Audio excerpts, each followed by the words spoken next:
আল্লাহ না করুন আজরাইল যেদিন আসবেন, এসে যদি দেখে তুই নাচ গান দেখো, তোর কানের মধ্যে গানের তার লাগানো, তুই মুসলমানের সন্তান, বল আগামীকাল কবরে গিয়ে কি জবাব দিবি? হিন্দুরে বুঝাইলেই কথা সহসায় চিন্তা করবে না, মানবে না, কারণ আল্লাহ চিনে না।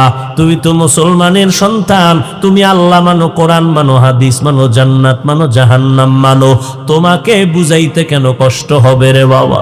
সারাটা রাত মোবাইলের দিয়ে তাকাইয়া গুনাহ করার কারণে আয়নার দিয়ে তাকাইয়া দেখছো রে যুবক, তোর চেহারার মধ্যে কোনো নূর নাই, তোর চেহারার মধ্যে কোনো আলো নাই। আয়নার সামনে তাকায় দেখ, যাদের কলবের চোখ দুইটা খোলা, এরা সকালবেলা তোর কপালে তাকাইলেই বুঝবে সারা রাত কয়টা তুই অন্যায় করছো, গুনাহ করছো। যাদের কলবের চোখ খোলা, এরা তোর চেহারা দেখলেই বুঝবে তুই গত রাত্রে এই পরিমাণ অপরাধ করেছ। তোর চেহারা নষ্ট, মাওলার দেওয়া চেহারা নষ্ট যদি হয়, খোদার কসম পৃথিবীতে এমন কোন মেডিসিন নাই যে মেডিসিনে তোর চেহারা আর নতুন করে বানায় দিবে। এই তোদের কলিজার বন্ধু মাইকেল জ্যাকসন টাকার পাহাড় বানাইছিল, মাইকেল গান গাইয়া ওয়াদা করেছিল, প্রতিজ্ঞা করেছিল 150 বছর বেঁচে থাকবে, 150 বছরের আগে মরবে না। সেজন্য খালি হাতে কারো সাথে সাক্ষাৎ দেয় না, জীবাণু আসতে পারে। প্রায় 20 জনের মতো ডাক্তার মাইকেলের চারপাশে 24 ঘন্টা পাহারা দেয়, কোন খানার শতবার চেক করে খায়। উদ্দেশ্য আমার টাকার অভাব নাই, আমি 150 বছরের আগে মরব না, আজরাইলের সাথে কন্টাক্টে যাব। আল্লাহ তাআলা বলেন, আমি মালিক যদি চাই তাই হবে, বান্দা চাইলে কিছুই হবে না। মাইকেলের যখন 50-এর কোঠায় মাত্র ঢুকলো, এখনো 100 বাকি। হঠাৎ ডাক্তারদের কয়, কেমন কেমন যেন একটু শরীরটা ব্যথা লাগে, একটু মাথাও ঘুরা, একটু রেস্টে যাই। কয় রেস্টে যান সাহেব। চেক আপ করে সবাই বিছনায় পড়ায় দিল, কোনো রোগ নাই, আরামে শুইয়া গেল, চোখে ঘুম আসলো। ডাক্তারেরা চারপাশে অপেক্ষমান চুপচাপ বসে আছে, মাইকেল উঠেই না। এমন ঘুম দেওয়ার পর স্বাভাবিক সময়ের থেকে বিলম্ব হয়ে যাওয়ার পরে ডাক্তাররা টাচ করলো, শরীর দেখে পুরা শরীর ঠান্ডা, কাঠের মতো শক্ত হয়ে গেছে। ডাক্তারেরা চিৎকার দিয়া কয়, আমরা 20 জন ডাক্তার চেক আপ করলাম, রোগ নাই। যেই মাইকেল 150 বছরের আগে মরবে না, ওই বান্দাটা 50-এর কোঠায় গিয়া আমরা ধরেই রাখতে পারলাম না। কোন ফাঁকে দিয়ে যে আজরাইল ঢুকলো আমরা অনুভব করি নাই। এরে যুবক, তোর যৌবনটা মরণ পর্যন্ত 100 বছর থাকবে। আরে তোর যৌবনটা মোটামুটি 40-45 বছর পর্যন্ত আল্লাহ থাকার একটা ব্যবস্থা করছিলেন। আজকে সেই কবিরা গুনাহ মোবাইলের কারণে তোর শরীরের যৌবন নাই, জীবনটাও নাই, তোর কিডনি নষ্ট হয়ে যাইতেছে। তুই পরীক্ষা কর, দেখ যে ডাক্তারখানায়। তোর হাত কিন্তু দুর্বল হয়ে যাইতেছে, তোর চোখের পাওয়ার কিন্তু দিন দিন কমতেছে, মাথা ব্যথা বাড়তেছে, বুকে ব্যথা বাড়তেছে। ও বান্দা, তুই এখন পড়ালেখা করতে চাও না, বই সামনে নিলে কিছুই বুঝো না, চোখে দেখো না ধোঁয়া, বই পড়তে চাও না। এখন আব্বা আম্মারে কইতেছু নকলের রাস্তা খুইলা দাও, নাইলে পরীক্ষা দিয়া লাভ নাই। নকল ছাড়া পাস করা যাবে না। আর একটা রাস্তা মাওলায় দিছে, করোনা। এই করোনা যদি আরো 10টা বছর হইতি, অটো পাস হইয়া বড় ইঞ্জিনিয়ার হইতি। সেজদায় ফিরে দোয়া কর, আরো 10টা বছর করোনা দাও অটো পাসের লাগি। অটো পাস কিরে ফট কিরে চেম্বার খুইলা বসে যাবি, আমি অটো পাসের ডাক্তার, ঔষধ দিবি আর মারবি।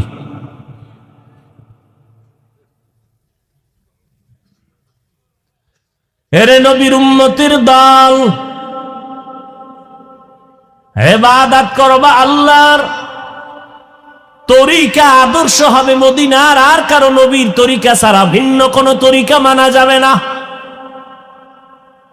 মদিনার নবীর আদর্শের মালা গলায় লাগাইও। ১৫০০ বছর পরে আজও আলহামদুলিল্লাহ তাকায় দেখো, ১৫০০ বছর হইয়েই গেল, নবীরে দেখে নাই।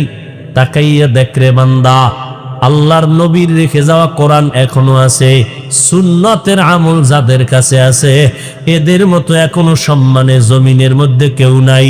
সমস্ত বিধর্মীরা আমাদের দুশ্মন, নবীর দুশ্মন, আলেমদের দুশ্মন, মাদ্রাসার দুশ্মন। এরপরও তাকায় দেখ, এই করোনার ভিতরে আলহামদুলিল্লাহ আলেম ওলামাদেরকে এখনো মানুষ সম্মান করে। এটা এলেম আর আমার মাওলার মোহাব্বত, নবীর আদর্শের বরকত। ইলমে রা'জাজু করদান বেহিসাব, খলকে রাদাদান জওয়াবে বাসওয়াব, হক না দারাদ দোস্তে খলকা জারেরা, নিস্তে ই খসলতে কে দিনদারেরা। আমার নবী এমন একটা সময় জমিনের মধ্যে আসছেন, যেই সময় মক্কার মানুষের মতো চূড়ান্ত চরিত্রহীনার কেউ ছিল না। নারী পুরুষ উলঙ্গ হইয়া বাইতুল্লাহ তাওয়াফ করত। ওই সময় আমার নবী আসার পর এমন আদর্শ উপহার দিয়েছেন, ওই আদর্শ গ্রহণ করে মানুষগুলো এত দামি হয়ে গেল। আল্লাহ জান্নাতের টিকিট পাঠায়, কয় এরা বিনা হিসাবে জান্নাতি। নবীর আদর্শ। আজকে আমি হাফিজুর রহমান, বঙ্গোপসাগর কুয়াকাটা, ওখান থেকে ধাক্কা দিয়া আদিব সাহেব হুজুর দামাত বারাকাতুহুমের বাড়ির মানুষের ময়দানের চেয়ারে বসাইছে কে? এলেমের বাহাদুরি না রে বাবা, কোন নিজের বরাত্ত না রে বাহাদুরি না, একমাত্র আমার মাওলার দয়া, নবীর সুন্নতের আকর্ষণ। আমি এখন তোমাগো জিকিরে লাগাইয়া স্টেজের পিছে যাইয়া 5 মিনিট পরে যদি আবার আইসা বই, প্যান্ট শার্ট টাই আর ক্যাপ লাগাইয়া সবাই জিব্বায় কামড় দিয়া উঠে চলে যাবে, আমি যত বড় ঠাডা ভাঙ্গা চিৎকার দিয়া বয়ান করি, যারা প্যান্ট শার্ট টাইয়ের গোলাম এরাও বলবে তাকায় দেখ হাফিজের ধ্বংস মাত্র শুরু। ঠিক যখন কইছো আল্লাহ রাস্তে পায়ে দিলে কই, একটু ঠিক যখনই কইছো ঠিক, এবার আধা মিনিট চিন্তা কর মদিনার পোশাকের দাম কত। এই নিমক হারাম, নির্লজ্জ, বেহায়া, চিন্তা কর মদিনার পোশাকের দাম কত। ভাল লাগে না নবীর পোশাক করতে? চাকরির আর পেটের ধান্দার জন্য প্যান্ট শার্ট টাই পরো, আমাকে হুজুরেরা গুনার কথা কয় না। মসজিদে গেল প্যান্ট শার্ট টাই কেন? আল্লাহর বাড়ি যাইতে কি মদিনার পোশাক ভাল লাগে না? যুবক ছেলে ফেনীর থেকে চাকরিতে জয়েন দিল র্যাব, ওকে পরীক্ষায় পাস, কালকে জয়েন করো, বেতন কত 40, সব ওকে, স্যার দাবি একটা, যা কইবেন তা মানু। শীতের মধ্যে পানির ভিতরে সারা রাত দাঁড়ায়া দোয়া ইউনিস পড়তেও রাজি, হার ভাঙ্গা পরিশ্রম করব। আমার একটা অনুরোধ, কালা পোশাকটা পরুম না, এটা আমি ভয় পাই। এই শিক্ষিত পণ্ডিতেরা বলো, চাকরি ওকে? দুনিয়ার সরকারের কাছে পোশাকের এত মূল্য, আবার এই সরকারের পোশাক ভারতের কাছে চলবে না, তার পোশাকের একটা ট্রেডিশন আলাদা। মোহাম্মদের পোশাকের ট্রেডিশন থাকবে না কেন? কি আশ্চর্য! মাস্তানি করো ইসলাম নিয়ে না, মদিনার ইসলামকে তুমি পরিবর্তন করে নতুন কিছু দিতে চাও, তোমার কপালেও আগুন লাগবে, জাতির কপালেও লাগবে। ও নবীর আশিক উম্মতের দল, নবীর সুন্নতের আমলের এত দাম। দেখো, যার কাছে নবীর সুন্নত আছে তার কাছে সম্মান আছে, যার কাছে নাই তার কাছে সম্মান নাই। আমার নবীর আদর্শ এত পিওর, আমার নবী জীবনে একটা মিথ্যা কথা বলেন নাই, চোখ রাঙ্গাইয়া গরম করে তাকান নাই, জীবনে গালি দেন নাই, গালির কারো জবাবও দেন নাই।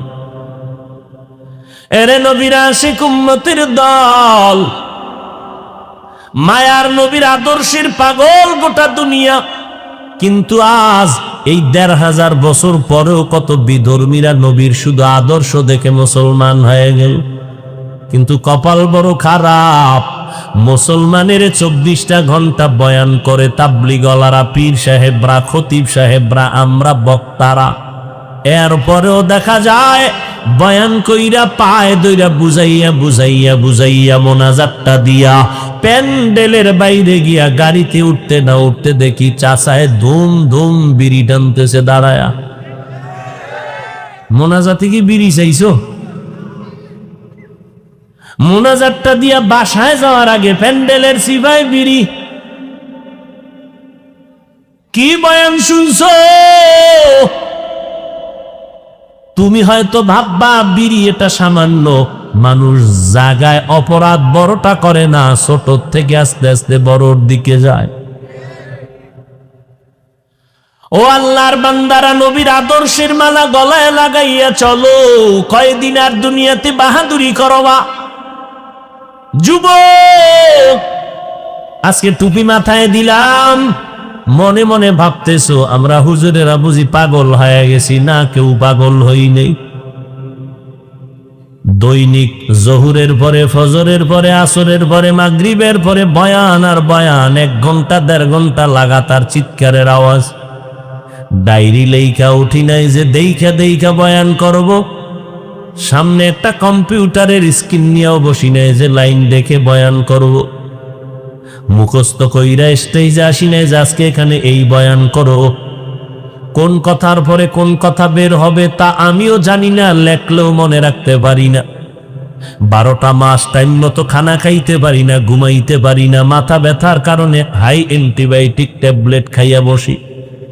টাইম মতো ঘুম নাই, তুমি ঘুমাও, আমরা রাস্তায় দৌড়াই। আগামীকাল উম্মতেরা বসে আছে বয়ান শোনার জন্য। এইভাবে দৌড়াইতেছি 12টা মাস, 365 দিন। ও বাবা, এই দেখো একটু মাওলারে চিনো ভালো কইরা, কেমন আমার দয়ার মাওলা। এতগুলো কথা বলতেছি, লক্ষ লক্ষ লক্ষ লক্ষ লক্ষ কথা বের হচ্ছে জিহ্বা নামের মেশিন দিয়া। কোন কথার পরে কোন কথা বের হবে বলা যায় না, আল্লাহ বের করতেছেন। একটা কথা যদি উল্টা পাল্টা হয়, মানুষ উল্টা পাল্টা মন্তব্য করবে। এমনিই তো দোষ নাই, তিল পাইলেই তাল বানায়। কি তিল পাইলেই তাল বানায়? নামাও এরে নামাও। নাস্তিকের মাথা গরম, মুরতাদদের মাথা গরম। হুজুর হইয়া কেন আবার কপ্টারে হেলিকপ্টারে দৌড়াবে? মাথা গরম, ঘুম নাই, খানা নাই। হুজুরেরা এত টাকা লইয়া যায় কই? হুজুরেরা যতই টাকা লইয়া দৌড়ায়, তোর মতো বেঈমানের মতো কোনো নারীদের ক্লাব বানাবে না, সিনেমা হল বানাবে না। আলেমদের টাকা হবে জমিনে, কোরআনের মাদ্রাসা বাড়বে। কিন্তু দুঃখ, নাস্তিক বেঈমানের মাথা গরম হয়েছে, এজন্য কোনো দুঃখ নাই। ও মুসলমান, তোমার কলিজা জ্বলে কেন? তুমি ওদের সাথে তাল মিলাইয়া আলেমদের বিরোধিতা কেন করো? হাটহাজারীর হুজুর বলে গেছেন, হেলিকপ্টার আমার কাছে রিকশার মতো। তুমি নাস্তিকের জুতা দেখাইয়া বলবা, এই বেঈমানের বাচ্চারা শুনিয়া রাখ, আমরা মুসলমানের জাতি, মদিনার আদর্শওয়ালা উম্মত। ওরে কোরআন পড়লে, মদিনার নবীর আদর্শ মানলে, কোরআন পড়লে, মাদ্রাসায় পড়লে, আমার মাওলা এমন সম্মান দেওয়ার মালিককে না তোমার আব্বায়? তোমার আব্বাই যদি সম্মানের চাবি হইতো, আমারে পাড়াইয়া মারতো কত যুগ আগে। তুমি জল্লা ফিরা মইরা যাইতেছ। আল্লাহ কয়, আমি চাইলে সব হবে, বান্দা চাইলে হবে না। নমরুদ চাইলো ফেরা, আরে নমরুদ চাইলে ইব্রাহিম নামের কোনো বান্দারে আসতে দেওয়া হবে না, স্বামী আর স্ত্রী আলাদা হয়ে যা। আল্লাহ কয় আমি চাইছি নমরুদ তোর নাকের ডগায় ভাড়ামু ইব্রাহিম রে। কাদ্দা টিকলো।